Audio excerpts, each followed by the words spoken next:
안녕하세요. 화학자 장우재입니다. 진화는 언제나 흥미롭고 뜨거운 주제입니다. 그리고 생명체의 형태나 종의 분화와 같은 진화 외에도 생명의 탄생을 이야기했던 화학적 진화라는 표현도 있던 것처럼 화학적 수렴 진화라는 우연과 적응의 결과 또한 관심받고 있습니다. 오늘 이야기는 화학적 수렴 진화 사례의 새로운 발견과 이를 통해 보는 향정신성 물질의 법의 틈새 파헤치기 화학입니다. 진화는 다양하지만 대응되는 두 가지 관점을 비교해 볼 수 있습니다. 종 내에서 밀접하게 관련된 개체군 간의 차이가 축적되어 종 분화로 이어지는 발산 진화는 척추와 두개골 그리고 세 개 구획으로 나뉜 뇌의 구조를 갖는 척추동물이 연골어류와 포유류로 분화하는 경우를 대표할 수 있습니다. 이후 포유류는 또다시 고래나 돌고래를 비롯한 해양 포유류와 육상 포유류로 서식지 측면에서 발산 진화하기도 하죠. 이와 대응되는 다른 종류의 변화로 계통적으로 관련 없는 생물이 비슷한 환경에 적응하며 외형이나 생활 방식이 유사하게 진화하는 수렴 진화가 있죠. 하늘이라는 공간을 활용하기 위한 곤충과 새, 박쥐 등이 해당하며 앞서 구분한 경우에는 상어와 돌고래가 다른 종이지만 수렴 진화한 형태입니다. 어류와 파충류, 포유류 모두 수렴 진화의 경향을 완벽히 보이고 있습니다. 그렇다면 화학적인 관점에서도 수렴 진화가 가능하지 않을까요? 지구상의 생명체가 탄생한 먼 과거의 사건을 화학적 진화로 이야기하는 것처럼 다양성을 만드는 방향 외에도 완전히 다른 두 조건에서 같은 결과가 만들어지는 화학적 수렴 진화도 충분히 가능합니다. 예를 들어 다양한 독개구리들의 분화와 이들이 살아가는 환경에 따라 다른 자기 방어 독성 물질의 종류가 세분화될 수 있습니다. 서식지에 따라 대응해야 하는 적이 달라지고 섭취하는 먹잇감의 종류가 다르기 때문입니다. 하지만 그 와중에도 유사한 기작으로 작용하기 위해 화학 분자의 기본적인 골격 구조나 유사체로의 수렴 진화가 생겨나기도 합니다.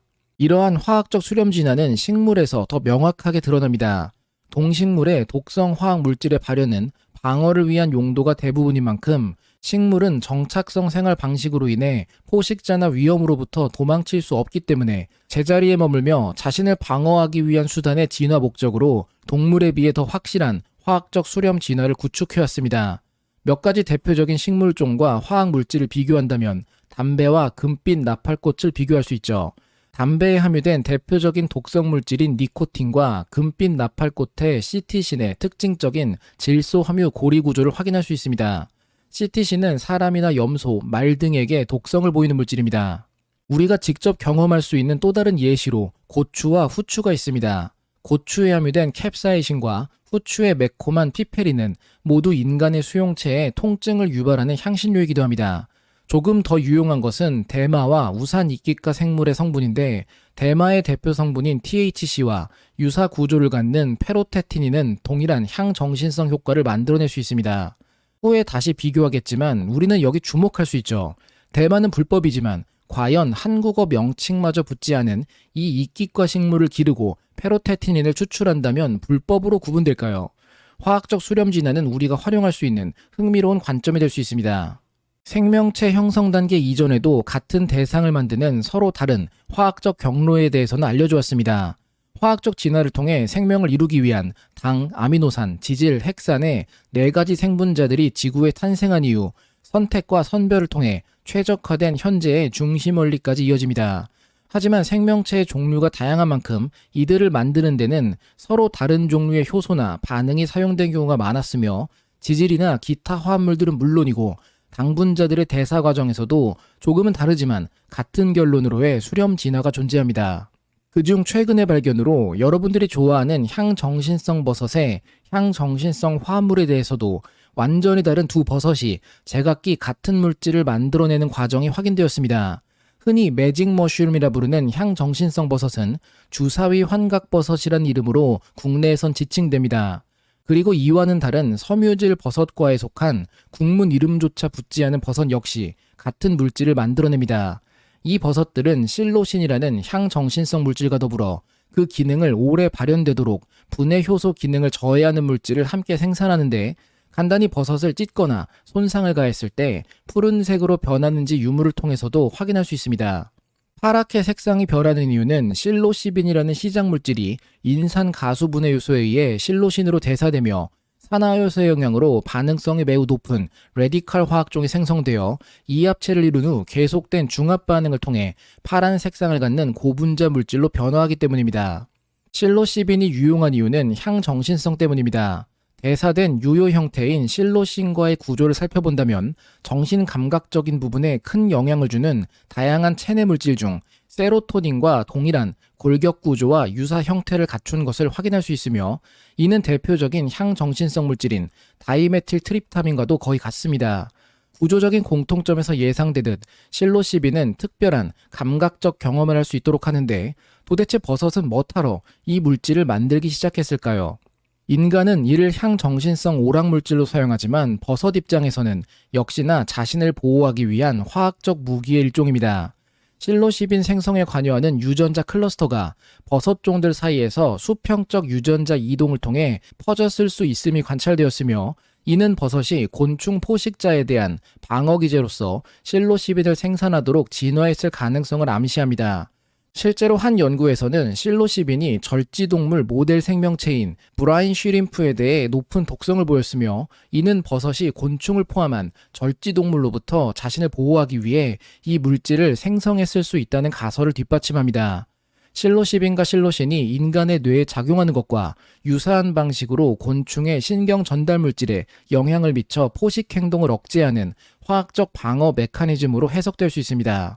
화학적으로 시작 물질인 L-트립토판으로부터 트립타민, N-메틸트립타민, 다이메틸트립타민, 실로신을 거쳐 실로시빈까지의 합성 과정은 호프만에 의해 이루어졌고, 이를 조금은 다른 경로를 통해 간의 수공업으로 만들 수 있는 화학적 접근법에 대해서도 이전에 매직 머쉬룸에 대한 영상으로 소개했던 적이 있습니다.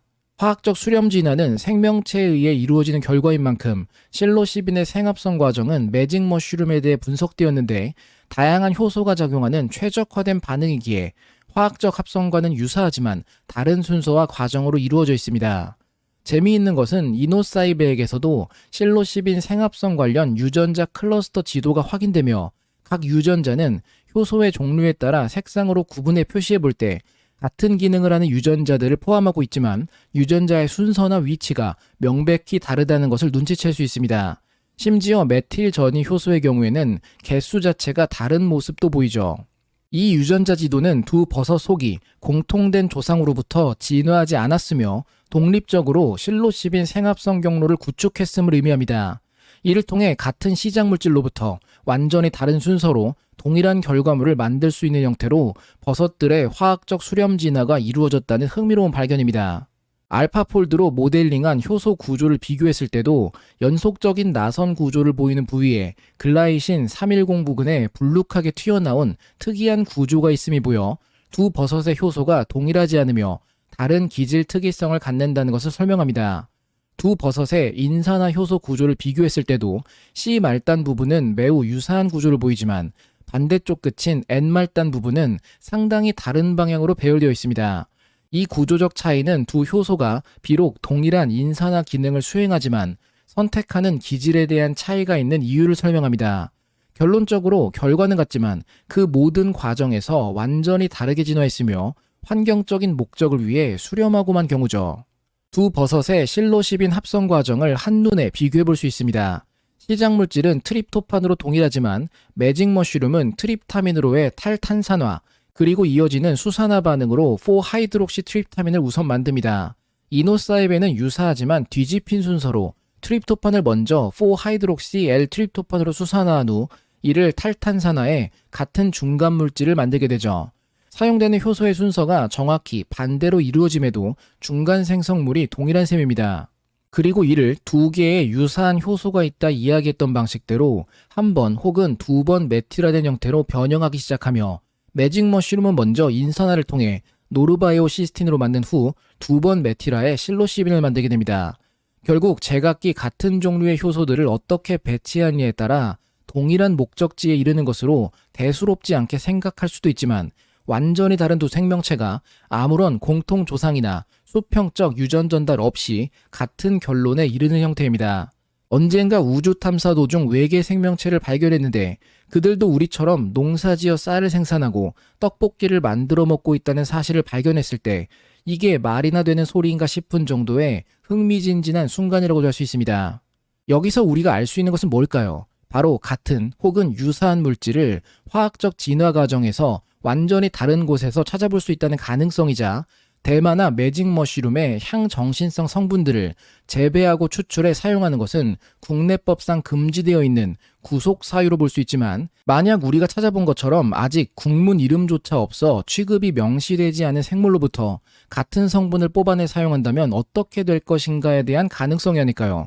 바로 법의 틈새를 이용해 THC 유사체를 대마가 아닌 우산 이끼류로부터 얻고 실로시빈을 매직 머쉬룸이 아닌 섬유질 버섯류로부터 얻는 것은 구속이 아니라 훈방선에서 정리될 수 있을지도 모른다는 관점입니다. 물론 이는 법적 전문성이 없는 저의 개인적인 생각일 뿐이었으니 법의 틈새 너머로는 구경만 하고 직접 함부로 손을 밀어넣는 일은 주의하도록 합시다. 결론입니다. 생명체의 발산 진화와 수렴 진화처럼 화학 물질을 만들어내는 동일한 목적에서 우연한 화학적 수렴 진화가 이루어지기도 합니다. 특히 이동이 어려운 식물은 동물에 비해 화학 방어 체계를 구축하는 능력이 더 뛰어나며, 이를 잘 활용한다면 아직 등록되지 않은 생물을 이용한 법의 틈새를 발견하는 것도 가능합니다.